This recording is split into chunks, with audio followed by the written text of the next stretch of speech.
जगदीशपुर गांव में दो भाई रहा करते थे। एक भाई खूब अमीर होता है और एक भाई बहुत गरीब होता है। एक दिन गरीब भाई अमीर भाई के घर जाता है और कुछ पैसे मांगता है। तो अमीर भाई कहता है, मैंने कोई अपार धन जमा करके तो नहीं रखा है और ना ही कोई आकर मांगेगा तो भी मैं नहीं दूंगा। तो गरीब भाई कहता है, भैया 3 दिनों से मैंने कुछ नहीं खाया है, इसलिए आप अगर 50 रुपये दे देते तो। फिर अमीर भाई कहता है, सुनो, सुबह सुबह मुझे इस तरह की बातें सुनना बिल्कुल पसंद नहीं है। तू मेरा सगा भाई है, इसलिए मुझसे तेरा दुख देखा नहीं जाता। एक काम कर, आज पूरे दिन मेरे बगीचे की सफाई कर दे। फिर वहाँ गरीब भाई कहता है, ठीक है भैया, मैं तैयार हूँ। फिर अमीर भाई कहता है, अरे कोई है, मेरा दूध लेकर आओ। फिर उसका एक नौकर दूध लेकर आता है और अपने भाई को कहता है, तो ठीक है, जाओ काम पर लग जाओ। और अपने नौकर से कहता है, इन्हें कुदाल और फावड़ा दे दो। गरीब भाई बड़ी मेहनत करके कड़ी धूप में पूरे बगीचे की सफाई करता है और पेड़ पौधों की अच्छे से क्यारियां बनाता है।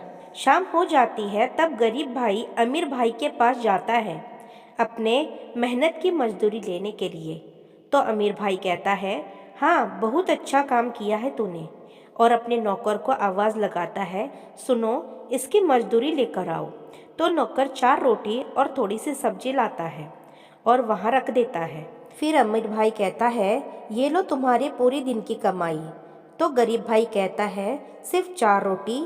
तो अमीर भाई कहता है, आटा खरीदना नहीं पड़ा, लाने का खर्च बच गया और मेहनत भी नहीं करनी पड़ी, और क्या चाहिए? तो गरीब भाई कहता है, हाँ वही तो, और क्या चाहिए मुझे? फिर अमीर भाई और कहता है, सुन, कल मेरा जन्मदिन है, तू और तेरी बीवी घर पर आना खाना खाने और लोगों की थोड़ी मदद भी कर देना। तो गरीब भाई कहता है, ज़रूर आऊँगा। भैया के जन्मदिन में भाई ना आए, ऐसा हो सकता है क्या? ज़रूर आऊँगा, ज़रूर आऊँगा। अब मैं चला 4 रोटी लेकर। घर पहुंचा तो उसकी बीवी कहती है, क्यों जी, आपने सारा दिन मेहनत किया और भैया ने सिर्फ 4 रोटी ही दी। फिर गरीब भाई कहता है, भैया ने परिश्रम की, जितनी कमाई समझी उतनी ही दे दी मुझे। आओ इसे खाकर पानी पी लेते हैं ना, हमारा पेट भर जाएगा। तो उसकी बीवी कहती है, और कल का क्या होगा? तो वो कहता है, अरे हाँ, कल तो निमंत्रण है ना, अच्छा अच्छा खाना मिलेगा, बहुत सारा खाना खाएंगे। फिर उसकी बीवी पूछती है, कल निमंत्रण कहाँ है, ये तो बताइए। तो वो कहता है, कल भैया का जन्मदिन है, उन्होंने खुद हम दोनों को बुलाया है। तो उसकी बीवी कहती है, क्या कह रहे हैं, भैया ने हमें बुलाया है? तो वो कहता है, आखिर मैं उनका छोटा भाई जो हूँ, बस थोड़ा काम में हाथ बटाना होगा ना, अब मुझे तो थोड़ा काम करना ही होगा ना। तो उसकी बीवी कहती है, भैया का जन्मदिन है, पर हम खाली हाथ कैसे जाएंगे? तो वह कहता है, पर भैया बहुत बड़े आदमी हैं, भैया को देने के लिए हमारे पास कुछ नहीं है। तो उसकी बीवी कहती है, फिर भी हमें कुछ तो लेकर जाना ही पड़ेगा ना जी। तो वह कहता है, अच्छा, माँ के साथ मेरे और भैया की एक तस्वीर थी ना, बक्से में, वहाँ रखी है। तो उसकी पत्नी कहती है, हाँ है। फिर वह कहता है, उस तस्वीर को कल कागज़ में मोड़कर ले जाऊंगा। फिर उसकी पत्नी बक्से में से वह तस्वीर लाकर उसे देती है। अगले दिन वह और उसकी पत्नी अपने भैया के जन्मदिन पार्टी में जाते हैं। वहाँ पहुँचते हैं तो उसकी पत्नी कहती है, जाइए जाकर तस्वीर दे दीजिए। अपने भाई के पास पहुंचकर कहता है, ये लीजिए भैया आपका तोहफा, माँ के साथ आपकी और मेरी बचपन की तस्वीर। तस्वीर लेते हुए उसका अमीर भाई कहता है, ओ, तो तू इतनी देर से आया, जा जाकर अब मदद कर। फिर उसने नौकर से कहा, रामू, इसको काम समझा देना।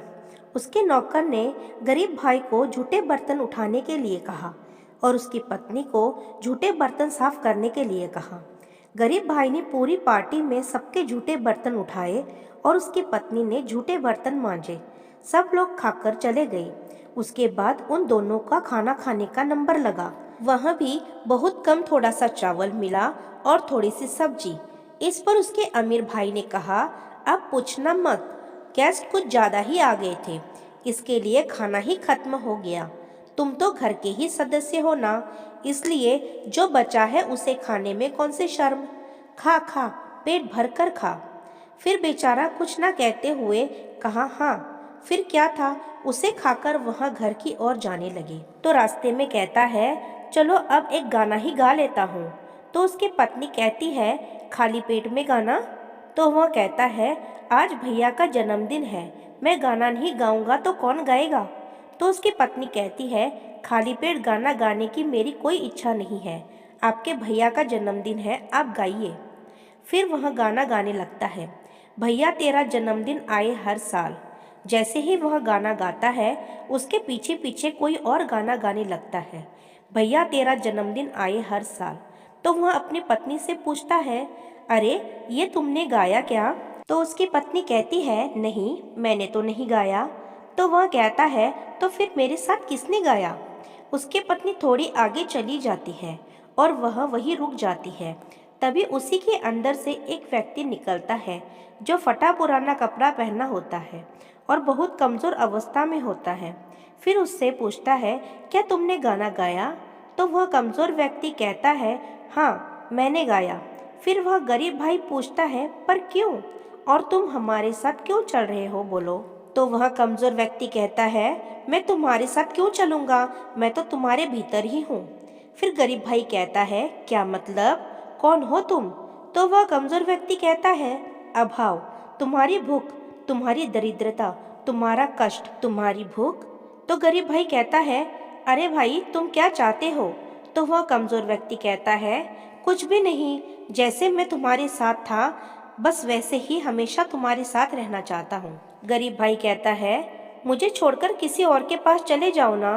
तो वह कमज़ोर व्यक्ति कहता है मैं इतनी आसानी से किसी को छोड़कर नहीं जाता। तुम्हारा कष्ट, भूख, कमी, दरिद्रता जिस दिन चली जाएगी तुम बड़े आदमी बन जाओगे, उस दिन मैं तुम्हें छोड़कर चला जाऊंगा। फिर गरीब भाई कहता है मैं तो बहुत ज़्यादा गरीब हूँ। तो वह कमज़ोर व्यक्ति कहता है इसलिए तो मैं तुम्हारे साथ हूँ, इसलिए तुम गरीब हो। फिर वह दोनों घर चले जाते हैं। तो घर में उसकी पत्नी कहती है कल पूरा दिन हमने कुछ भी नहीं खाया, आज और कितना पानी पीकर रहूं बताइए। तो गरीब भाई कहता है हाँ मेरे भी पेट में दर्द है। तो उसकी पत्नी कहती है जाकर कुछ करिए ना। तो गरीब भाई कहता है बगल वाली राधा बुआ के यहाँ जाकर थोड़ा आटा और चावल ले आओ। तो उसकी पत्नी कहती है गई थी, बुआ ने कहा कि वह रोज हमारे इस अभाव के खाने का जुगाड़ नहीं कर पाएगी। तो वह गरीब भाई सोचने लगता है कि अब मैं क्या करूं। तो उसके अंदर जो अभाव रहता है वह उससे सुझाव देता है कि घर के अंदर जो पीतल का ग्लास है उसे गिरवी रखकर शायद कुछ ला पाओ। फिर वह गरीब भाई अपनी पत्नी से कहता है सुनो, घर में एक पीतल का ग्लास है ना, उसे दे दो, गिरवी रखकर शायद कुछ मिल जाए। फिर उसकी पत्नी कहती है हाँ हाँ, एक एक करके सब चला गया, आखिर में बस एक गिलास ही तो है। पर तभी अंदर से वह अभाव कहता है कि भूख की आग बहुत बड़ी है। तो गरीब भाई मन से कहता है मैं इस आग को और बर्दाश्त नहीं कर पा रहा हूँ। फिर गरीब भाई अपनी पत्नी से कहता है उसे दे दो।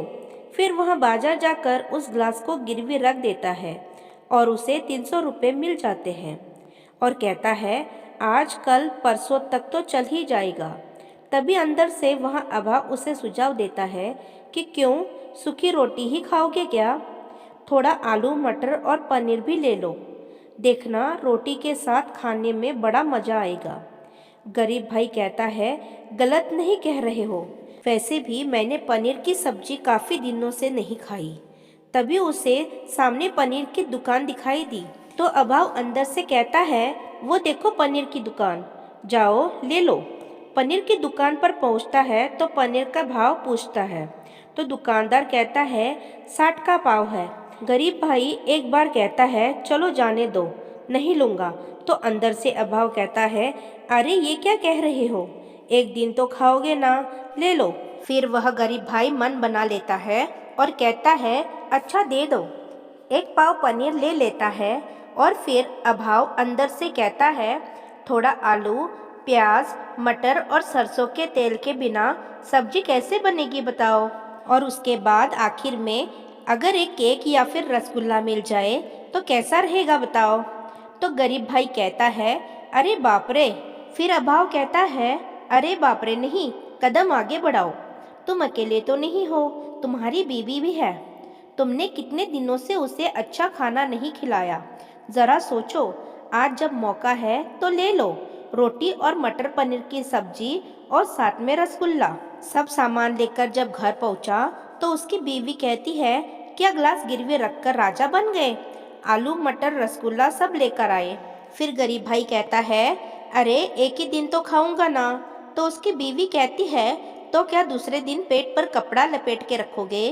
तो गरीब भाई कहता है, कल का कल देखेंगे, भूख से पेट की आते जल रही है। फिर सब खाना बन जाता है और खाकर सो जाते हैं। दूसरे दिन फिर गरीब भाई अपने अंदर बैठे अभाव से कहता है, अभाव अब आज क्या करेंगे। तो अभाव कहता है, आज जंगल में लकड़ियाँ काटेंगे। फिर गरीब भाई कहता है, अरे क्या कह रही हो, हम लकड़ियाँ आरी और कुल्हाड़ी के बगैर कैसे काटेंगे। तो अभाव कहता है, बगल वाले घर से आरी और कुल्हाड़ी मांग लो। तो गरीब भाई कहता है, अरे वह क्यों देंगे हमें। तो अभाव कहता है, देंगे, ज़रूर देंगे। उन्हें कहना कि लकड़ियाँ बेचकर जो आमदनी होगी उससे कुल्हाड़ी और आरी का किराया चुका देंगे। फिर गरीब भाई कहता है, तुम कहते हो तो चलो मांगता हूँ। फिर वहाँ आरी और कुल्हाड़ी लेकर अभाव के साथ जंगल में चला जाता है। रास्ते में चलते चलते अभाव उससे कहता है, इस जंगल में बड़ा पहाड़ कहाँ है, क्या तुम जानते हो। फिर गरीब आदमी कहता है, हाँ जानता हूँ, पूरी जिंदगी यहीं तो लकड़ियाँ काटी है। तो अभाव कहता है, उस तरफ ही चलो। तो गरीब आदमी कहता है, अभाव तुम्हारे मन में क्या चल रहा है, मैं कुछ समझ नहीं पा रहा हूँ। मुझसे सब खर्चा तो करवा लिया, अब क्या मेरी जान लेना चाहते हो। तो अभाव कहता है, अभाव होने के कारण तो तुम पहले ही मर रहे हो, और कितनी बार मरना चाहते हो, चलो। फिर अब बड़े पत्थर के पास पहुंचने पर अभाव कहता है, इस पत्थर को हटाओ। तो गरीब आदमी कहता है, इतने बड़े पत्थर को मैं अकेले कैसे हटाऊं।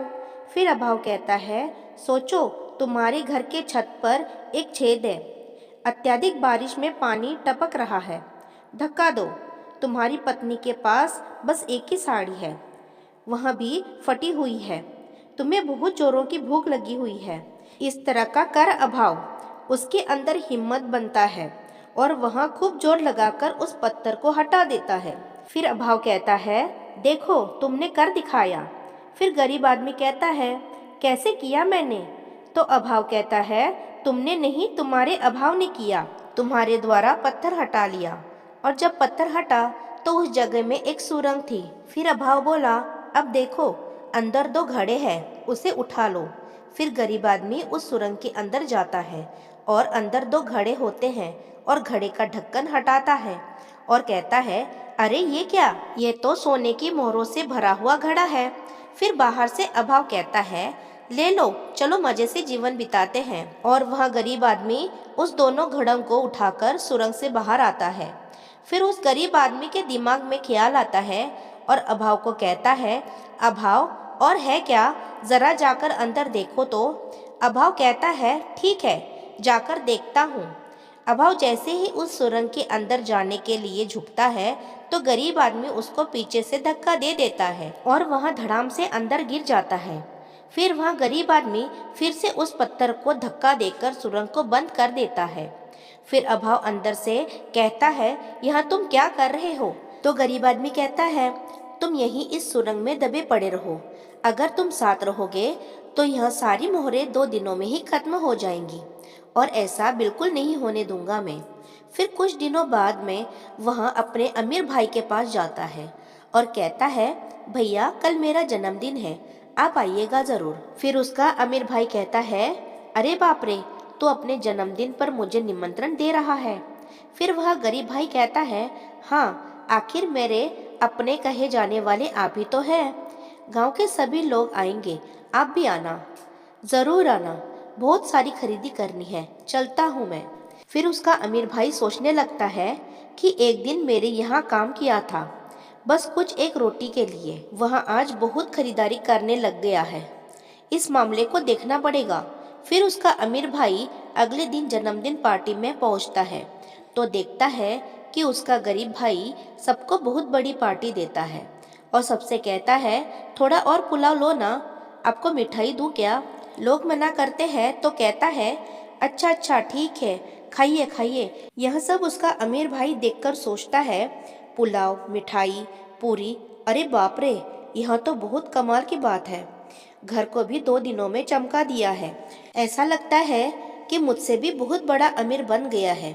लेकिन कैसे? पता लगाना पड़ेगा। तभी अमीर भाई मिल जाता है और कहता है, अरे भैया आप आ गए? आइए चलिए कमरे में चलिए, पहले मुंह मीठा करिए, उसके बाद सबसे मिलवा देता हूँ, ठीक है? चलिए। कमरा भी एकदम शानदार था। उसमें सोफा और कलर किया हुआ था। तो उसका अमीर भाई पूछता है, अरे तुझे इतने रुपए कहाँ से मिले? तो गरीब भाई कहता है, यह तो बहुत लंबी कहानी है भैया। फिर अमीर भाई कहता है, हम दोनों तो सगे भाई है ना, मुझे नहीं बताओगे तो किसे बताओगे? तो वह कहता है, हाँ वो तो है, तो सुनो। फिर वह गरीब भाई अमीर भाई को सारी कहानी सुनाता है। अभाव कैसे मुझे उस बड़े पत्थर के पास ले गया और मैं वहां से 2 घड़े सोने की मोहर लेकर आया और अभाव को उस सुरंग में बंद करके आ गया। इतना सुनते ही उसका अमीर भाई वहां से उठकर चला गया। अरे बड़े भैया, कहाँ जा रहे हो? मिठाई तो खाते जाओ। फिर अमीर भाई रास्ते में गुस्से से कहता जा रहा था कि मुझसे बड़ा अमीर बनेगा? मैं तुझे अमीर बनने दूंगा तब ना, मैं तुझे फिर से गरीब बनाकर छोड़ूंगा। मैं अभाव को फिर से तेरे पीछे लगा दूंगा। और उस बड़े पत्थर के पास जाकर उस पत्थर को हटाने लगता है और खूब ताकत लगाकर कहता है, नहीं, मुझे करना ही होगा, मुझे ये करना ही होगा।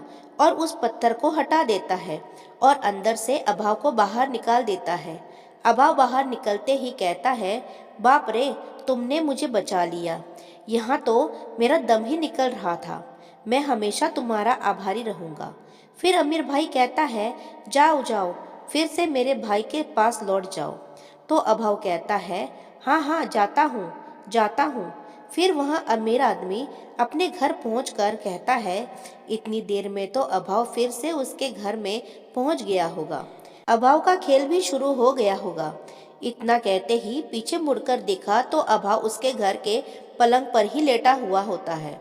तो अमीर आदमी कहता है, क्या हुआ, भाई के घर का रास्ता भूल गए क्या? चलो चलो, तुम्हें दिखाकर आता हूँ। तो अभाव कहता है, तुम्हारा भाई तो बहुत बुरा इंसान है, मुझे सुरंग में बंद करके चला गया था। उसके बाद अब मेरा उसके साथ कोई संबंध नहीं है। तुम अच्छे इंसान हो, दोस्ती करने के लायक हो, मुझे मुक्त भी किया है, इसलिए मैंने तय किया है कि बाकी की जिंदगी अब तुम्हारे साथ ही रहूंगा। इतना कहते ही उसके घर के अंदर रखे अनाज के गोदाम में आग लग जाती है और सभी मजदूर भागने लगते हैं और उसके बर्बादी का समय चालू हो जाता है। तो मेरे प्यारे दोस्तों, कहानी अच्छी लगी हो तो लाइक कीजिए और अपने दोस्तों में शेयर कीजिए और चैनल पर नए आए हो तो चैनल को सब्सक्राइब ज़रूर कीजिएगा। धन्यवाद।